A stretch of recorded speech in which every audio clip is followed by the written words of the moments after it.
Buenos días a todos y bienvenidos a un nuevo vídeo de la verdad de la Biblia. Hoy vamos a simplemente hacer un mini estudio que hice en la iglesia hace unos días, porque estoy preparando todavía este estudio sobre el igualitarianismo, que me está llevando más tiempo del que pensaba. Y bueno, pues quería compartir esto porque me parece muy interesante ver cómo a raíz de todo lo que ocurre en general en el mundo de la iglesia, ¿no? Tanto en la iglesia individual, en la iglesia de la ciudad en la que estáis, etcétera, como en la iglesia universal, sobre todo a causa de los problemas o de las divisiones que pueden venir por medio de las redes sociales, creo que esto es interesante, que podamos ver la importancia de la unidad de la iglesia. Así que en este mini estudio vamos a hablar de esta importancia de la unidad del cuerpo de Cristo, ya no solamente como hermanos en nuestra iglesia, sino también como hermanos en otras iglesias, ¿no?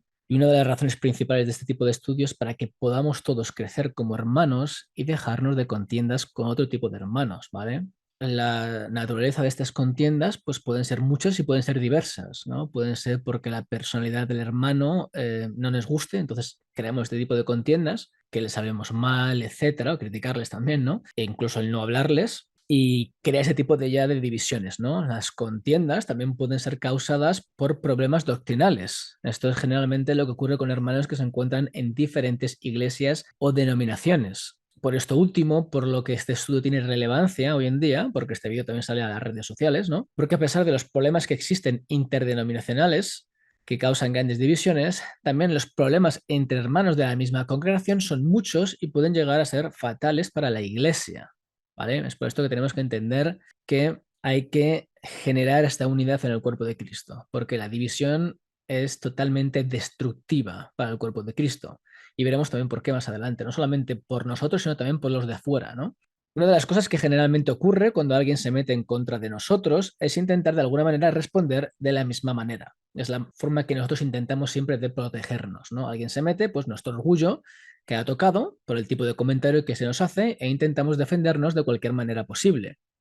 Recordemos que hay muchas maneras de defenderse que no son correctas. Ir de víctima, por ejemplo, aunque tenga razón y utilizar este victimismo para pinchar, para criticar a la persona que te ha increpado, es tan malo como lo que hizo la otra persona, ¿vale? Así que hay que tener también cuidado con eso. Si alguien te critica y tú vas a contar a las personas lo que te han hecho como una víctima al mismo tiempo que tú criticas a la persona, estás haciendo específicamente lo mismo, ¿vale? Así que ya desde el principio, ¿no? De la Biblia, ¿no? Vemos este tipo de idea. Por ejemplo, en el Antiguo Testamento, en Levítico 19-18, Dios expresa cómo quiere que las personas de su pueblo se comporten con los demás. Esto está basado en la santidad que Él quiere de nosotros.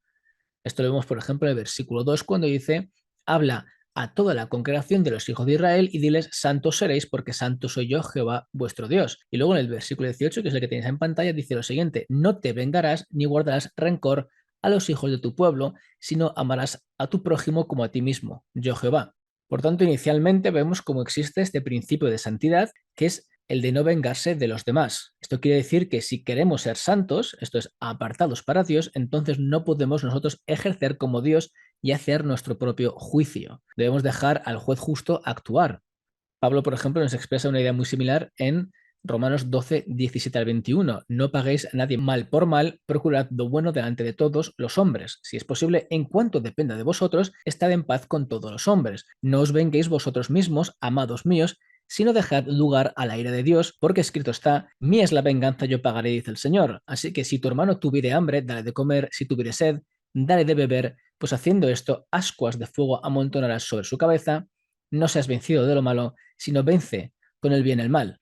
Y esto nos recuerda las famosas palabras de Jesús, ¿no? En Mateo 7, cuando habla de la famosa regla de oro, ¿no? Después de hablar de cómo Dios sabe cómo darnos buenas dádivas a sus hijos, y en el versículo 12 dice, así que todas las cosas que queráis que los hombres hagan con vosotros, así también haced vosotros con ellos, porque esto es la ley y los profetas. Evidentemente, si no quieres que te critiquen, no critiques, ¿vale? Por ejemplo, si no quieres que se metan contigo, tampoco te metas con las personas, ¿vale? Esto es interesante y crea, es algo bastante simple, a priori, ¿no? Pero la bendición que trae para el cuerpo de Cristo es tremenda. Y cómo divide si no se hace, también es tremendo, ¿no? Importante esto. Por lo tanto, si no queremos que la gente nos hable mal, que nos critique, que nos juzgue y que se meta con nosotros, entonces tampoco nosotros debemos hacer lo mismo. El principio es claro, pero a veces se olvida. Debemos de recordar que este principio no es necesariamente recíproco. Esto quiere decir que las palabras de Jesús no implican que la gente no tiene que hacernos mal para que nosotros no hagamos mal. sino que hagamos con los demás lo que quisiéramos que hicieran con nosotros a pesar de lo que ellos hagan, ¿vale? Esto es importantísimo. Esto no es una regla de reciprocidad, te hacen mal, tú haces mal. No, te está diciendo el Señor que si te hacen mal, tú tienes que hacer como tú quisieras que hiciesen contigo. Así que la respuesta sería buena.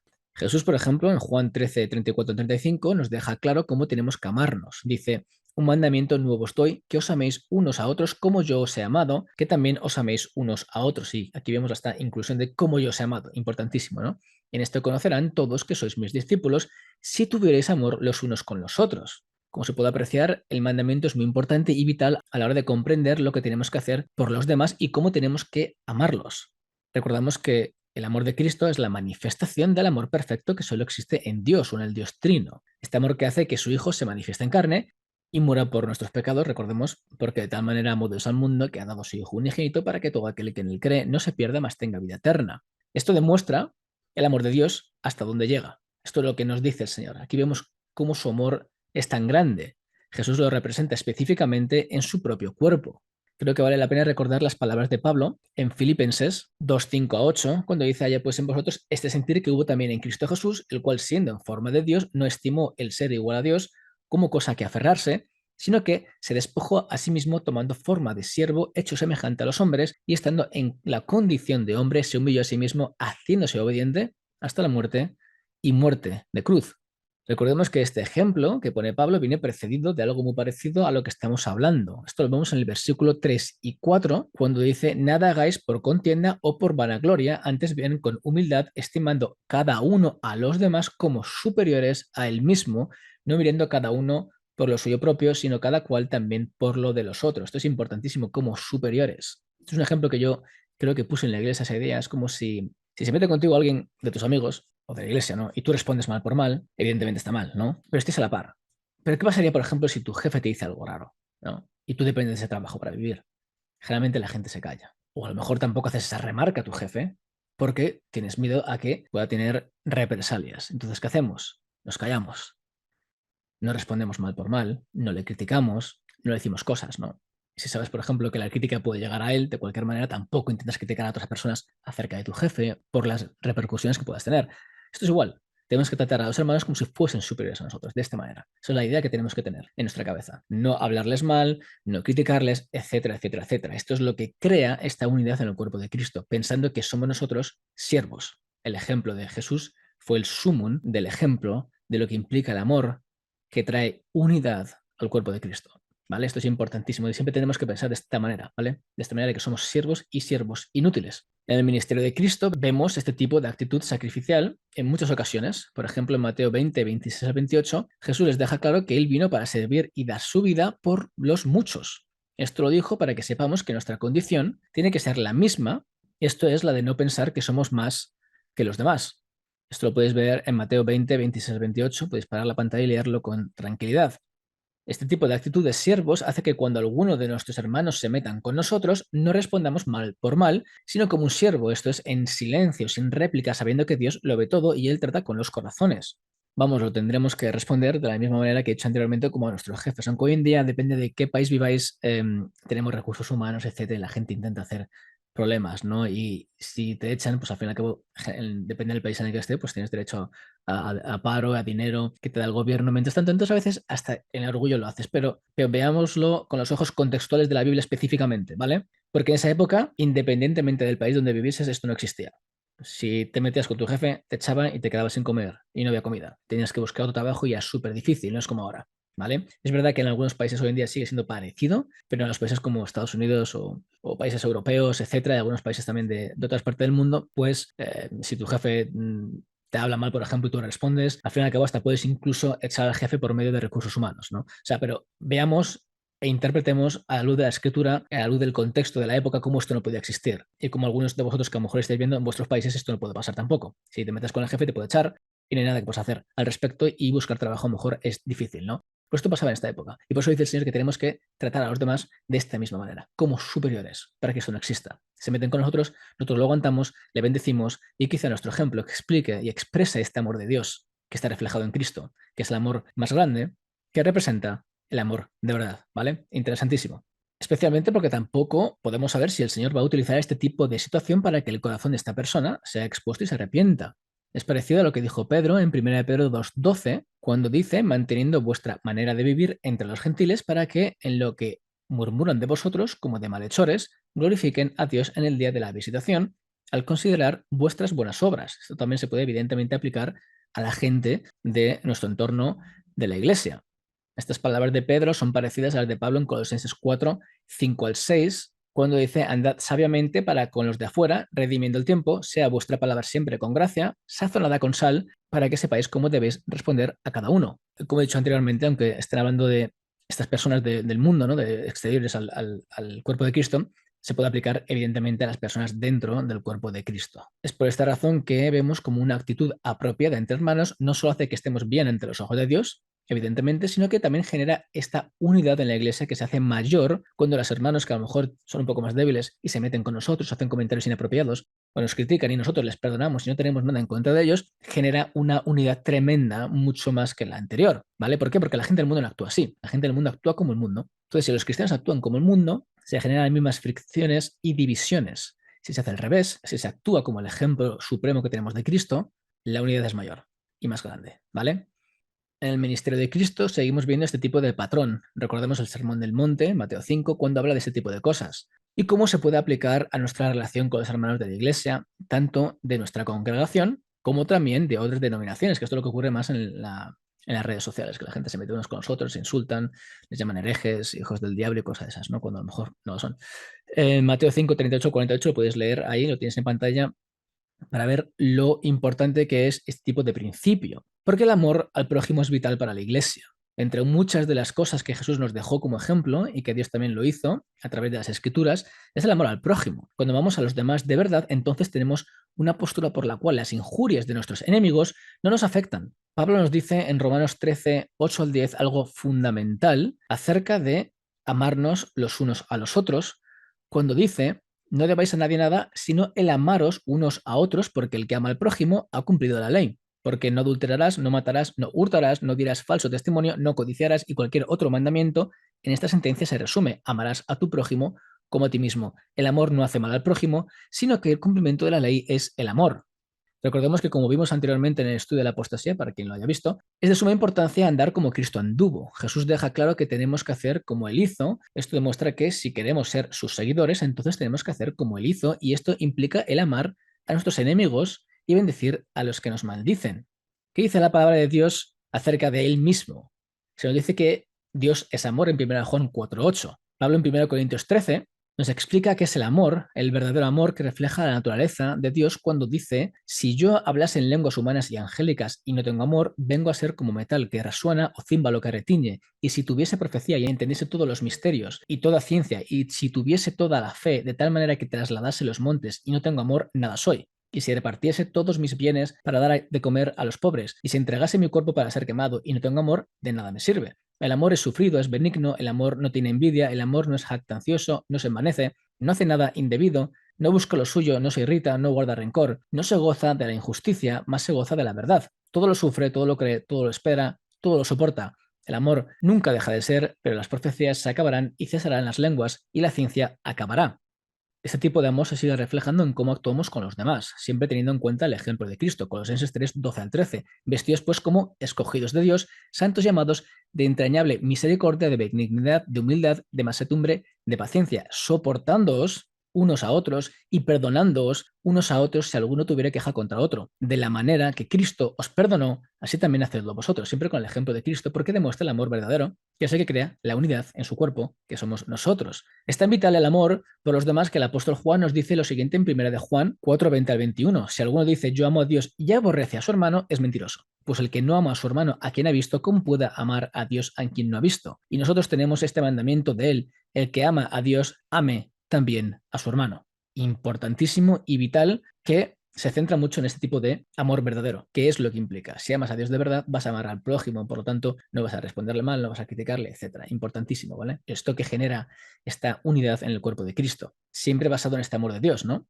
Claro, importantísimo. Una vez que este tipo de actitud cambia dentro de nosotros y es proyectada hacia los demás, podremos experimentar el amor de Dios de una manera más grande porque estamos haciendo lo que Él pide que hagamos. Al hacer tales cosas nos apartamos más para Dios, esto es, nos santificamos más para Él. Por ejemplo, cuando somos más santos, ¿no? Más santificados, más apartados, es lo que vimos, por ejemplo, en Levítico. Este tipo de actitud no es solamente beneficial para el día a día de cómo reaccionar ante las conductas de los hermanos en contra de nosotros, sino también afecta en nuestra relación general como hermanos. Cuando la palabra de Cristo mora en nosotros, entonces todo lo que hacemos es para Él y esto se ve reflejado en cómo tratamos con los demás en cualquier tipo de situación. Evidentemente no vamos a ser perfectos, pero vemos este principio como es importante. Como dice Pablo en Colosenses 3, 16 al 17, la palabra de Cristo mora en abundancia en vosotros, enseñándoos y exhortándoos unos a otros en toda sabiduría, cantando con gracia en vuestros corazones al Señor con salmos e himnos y cánticos espirituales. ¿Has visto? La exhortación es con sabiduría, no con malas palabras, ese tipo de cosas, con sabiduría, sabiendo cómo tratar, porque al ser santificados, el Señor nos guía a cómo tratar a los demás. Y todo lo que hacéis, sea de palabra o de hecho, hacedlo todo en el nombre del Señor Jesús, dando gracias a Dios Padre por medio de Él.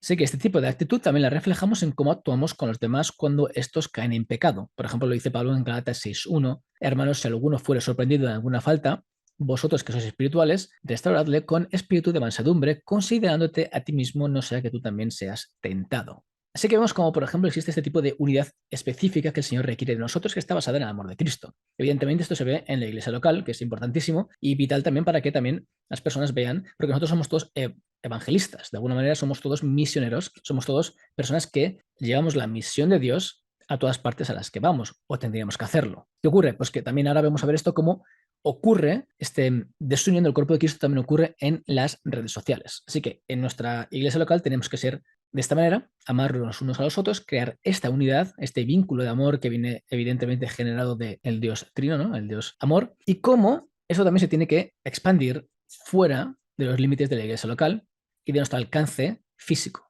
Y vemos cómo ese tipo de actitud crea una tremenda unión en el cuerpo de Cristo. Ahora bien, desde que se inventaron las redes sociales y especialmente en el mundo angloparlante, ha existido este tipo de motivación por la cual se tiende a injuriar a los hermanos en Cristo que pertenecen a otras denominaciones. La idea básicamente es que si tienen un error doctrinal, entonces tienen que ser corregidos públicamente. ¿Qué pasa? Pues existe este tipo de pensamiento que salió en el mundo angloparlante, especialmente más aquí en Estados Unidos, de cómo hay que exponer a todo el mundo, ¿no? Y la manera de exponer es básicamente llamándoles falsos profetas, falsos apóstoles, falsos cristianos, lo que sea, ¿no? Este tipo de manera de pensar, pues ha llegado también al mundo hispanoparlante, están por todas partes. Como podéis ver también, este tipo de forma de abordar ciertos problemas en la iglesia, ¿no? La idea inicial no puede parecer mala en sí, ¿vale?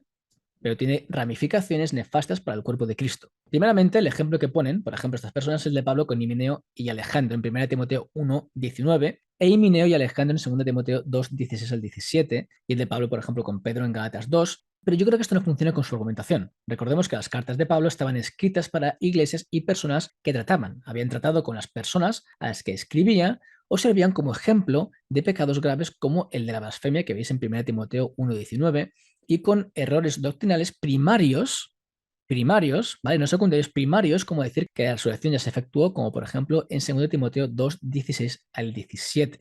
Es importante tenerlo en cuenta el contexto de este tipo de llamadas de atención por parte, por ejemplo, de Pablo. Los errores de los que Pablo ahora estaba hablando eran errores doctrinales primarios.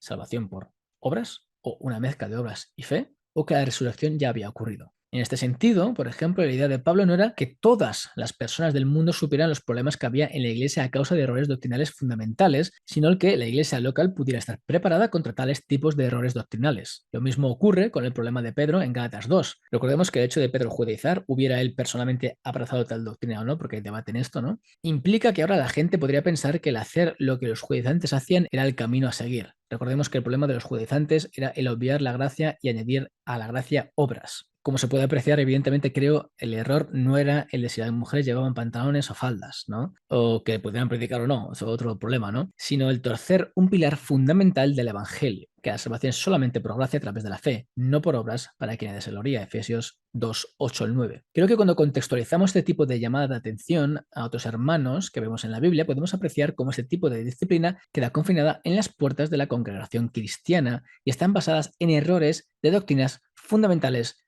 a la fe cristiana. Esto es importante tenerlo en cuenta. Errores fundamentales a la fe cristiana. No son publicados a todo el mundo entero para que todo el mundo pueda ver las divisiones que existen en el cuerpo de Cristo, y mucho menos porque no te guste que en la alabanza, por ejemplo, se toque la batería, que a mí me encanta, ¿no? O canten coritos antiguos o modernos. Están hablando de cosas diferentes, errores doctrinales primarios. Esto es fundamental para entender esto. Concentrados en la iglesia. Cuando alguien hace este tipo de crítica hoy en día, en YouTube, por ejemplo, a un pastor, ya no solo queda confiando en las iglesias o en las personas a las que se dirige, sino que gente del mundo puede verlo, puede ver la división que hay. Esto no es la intención de las cartas de Pablo, por ejemplo, cuando habla de esto. Primeramente también porque, como hemos dicho, se basa específicamente en errores doctrinales fundamentales. Errores secundarios o disensión de opiniones en temas secundarios ni siquiera se nombran en este tipo de llamadas de atención por parte de Pablo. De ahí las advertencias de Dios por medio de Pablo en Gálatas 5, 14 al 15, cuando dice, porque toda ley en esta sola palabra se cumple, amarás a tu prójimo como a ti mismo, pero si os mordéis y os coméis unos a otros, mirad que también no os consumáis unos a otros. Así que, como se puede apreciar, es vital el amor entre hermanos y el reflejar la santidad de Dios en nuestra vida. Cuando hacemos así, estamos representando a Cristo y demostramos su amor y el agradecimiento que le tenemos por haber hecho lo que ha hecho por nosotros. La unidad en el cuerpo de Cristo es vital para el crecimiento espiritual, individual y el de la Iglesia en general, sea la local o sea la universal. Como David dijo en el Salmo 133.1, mirad cuán bueno y cuán delicioso es habitar los hermanos juntos en armonía. Así que yo creo que es importante tener esto en mente y cómo debemos de tener esta unidad en el cuerpo de Cristo, ¿vale? Sea local o sea iglesia universal. En errores secundarios hay que tener más cuidado y más sabiduría, como dice la palabra de Dios, en la manera en que tenemos que abordarnos los unos a los otros para que exista este vínculo de amor. Yo tengo amigos cristianos que no, en algunas cosas no coincidimos, son secundarias, yo los amo y no tengo ningún problema porque sé que hay cosas que no son perfectamente claras en ciertas áreas y que puede haber disensiones, como he dicho antes, ¿no? Por ejemplo, las personas que son de tendiente más calvinista, por ejemplo. Yo los amo y no tengo ningún problema con ellos. No les mando al infierno, no digo que son hijos del diablo, ni ese tipo de cosas. Esas son cosas que realmente lo único que hace es tener más división que unidad. Si trajésemos más unidad en el cuerpo de Cristo, por ejemplo, si trajésemos más amor y si demostrásemos el amor de Dios y de Jesús por nosotros en el cuerpo de Cristo, veréis cómo la iglesia cambiaba y la iglesia crecería grandemente y seríamos un ejemplo para los no creyentes de cómo existe una unidad que es superior a la del mundo, porque está basada en el amor de Dios. Y con esto os dejo este pequeño estudio, espero que os haya gustado. Si tienes alguna duda me puedes dejar algún mensaje, como siempre digo, que Dios os bendiga y hasta la próxima ocasión.